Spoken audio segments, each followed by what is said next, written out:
if you had the choice between sacrificing one person to save many, would you do it?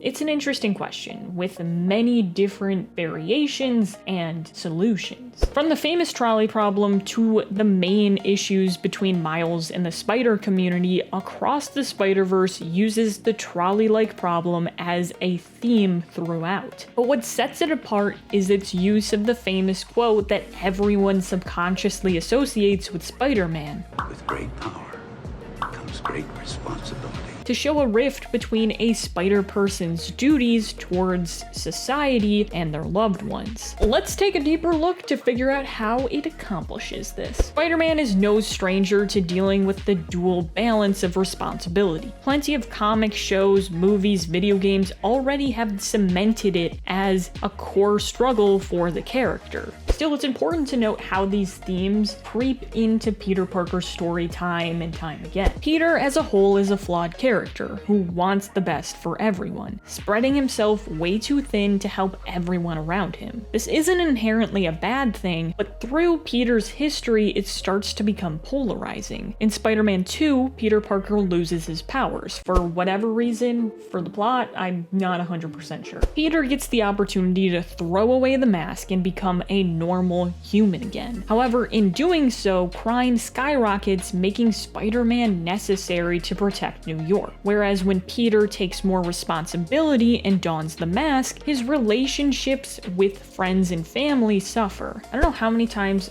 Mary Jane and Peter Parker break up due to this very issue. At this point, it's probably more frustrating than watching Friends and watching Ross and Rachel and their whole dynamic. We were on a break!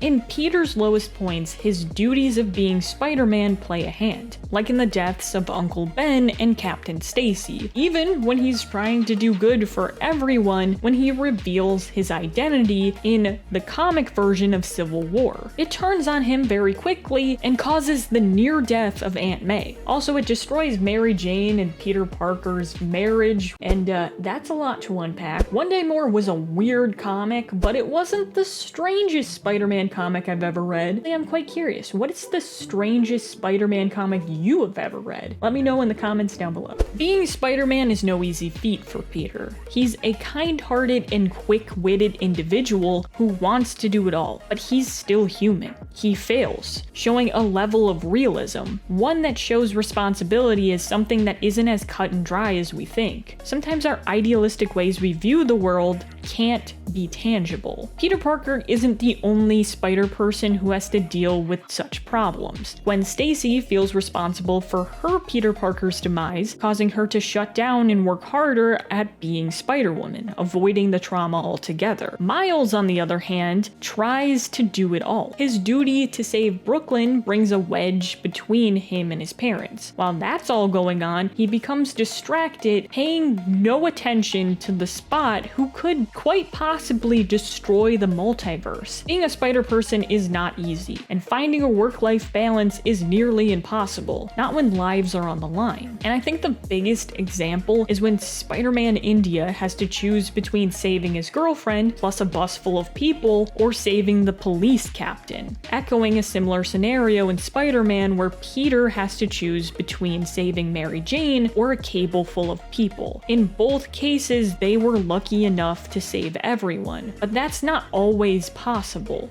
The fine line between duty to protect and the duty to act can be muddied, and within this film, at some point or another, most characters have to identify what's important to them. Is it family or being a hero? This is Across the Spider-Verse's core theme, exploring responsibility from these two ideals, not just by referring to canon events we might have seen in other Spider-Man movies or comics. It does it in its use of color. I think at this point it's universal that everyone knows what Spider-Man's colors are. They're blue and red. We see Spider-Man donning these colors in a myriad of different media. Across the Spider-Verse doesn't just use these colors to identify who is a Spider-Person and who isn't. It uses them to tell a symbolic story. Across the Spider-Verse uses these two main colors to set the color palette for most scenes, to not only create a beautiful world that you can get lost in, but to stand for core ideas as well. Red represents a sense of duty to do good. Blue,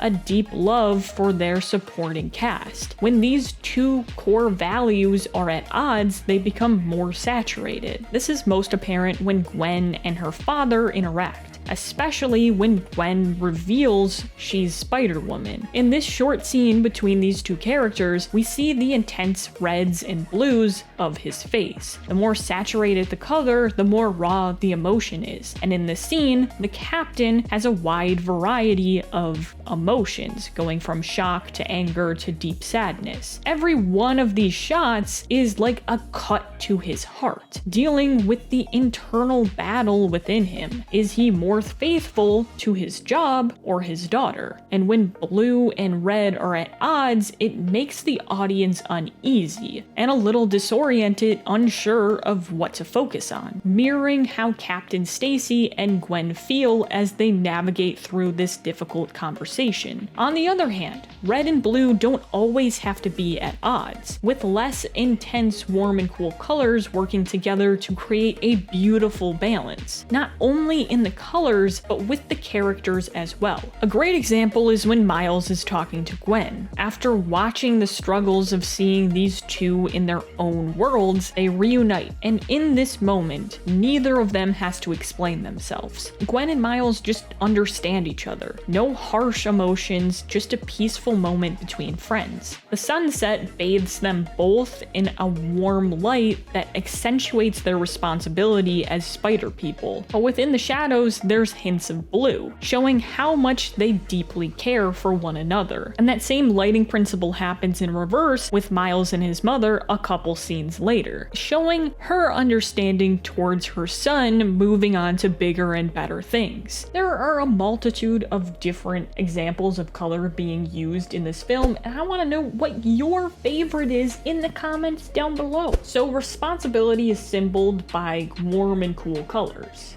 Great, but how does that relate back to our main characters? Now let's take a look at Miles, Gwen, and Miguel. Each one of these characters respectively deserves their own video. I don't want to make this video too long, so here's the big picture of all of these characters' arcs. Let's start with Miguel, a character shown in two different extremes, shown most in intense blues and reds. Depending on the scene, he's pulled from one extreme to the other. He's showered in red anytime he's pulled to doing his duty to restore the multiverse, and blue when he's sympathetic about his lost daughter. Miguel never finds a happy medium between these two extremes. This shows that his actions of messing up the multiverse causes him to become more serious and more determined than ever to fix what he messed up. Whereas for Miles, he's juggling everything, trying to find balance, and for a moment he does,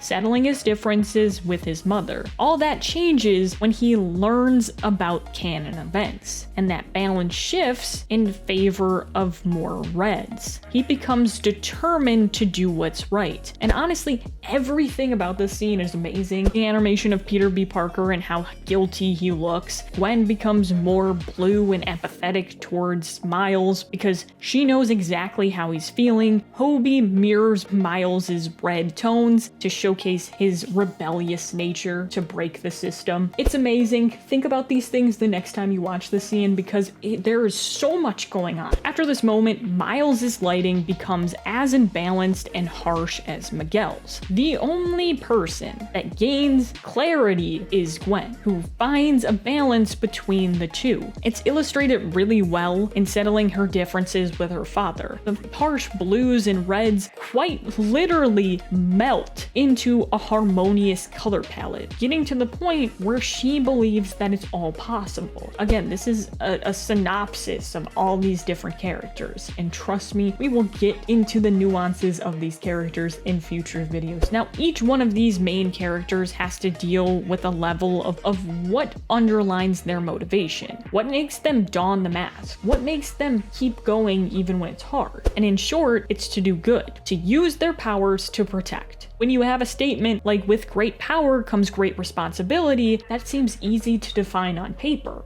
However, when you start dealing with the mess that is the real world, that responsibility we set for ourselves can't always be explained. With a film like Across the Spider-Verse, it takes this core value and makes you question what's most important. And in some cases, those responsibilities towards loved ones and society can live in harmony, and in others, it blinds us. So I'll ask again, if you had to choose between sacrificing one life to save many, would you do it? As always, that's just what I think. Across the Spider-Verse is just an amazing movie. There's so much to talk about in this. There will be plenty of content about it in the future because I am currently making a Gwen Stacy video. I love conversing with you guys, so feel free to leave a comment down below or feel free to like this video. It helps me figure out what you guys want to see. If this video was kind of sort of your cup of tea, then you might like this video about Miles' journey into the Spider-Verse. Take care of yourselves, and I'll see you in the next one. Bye!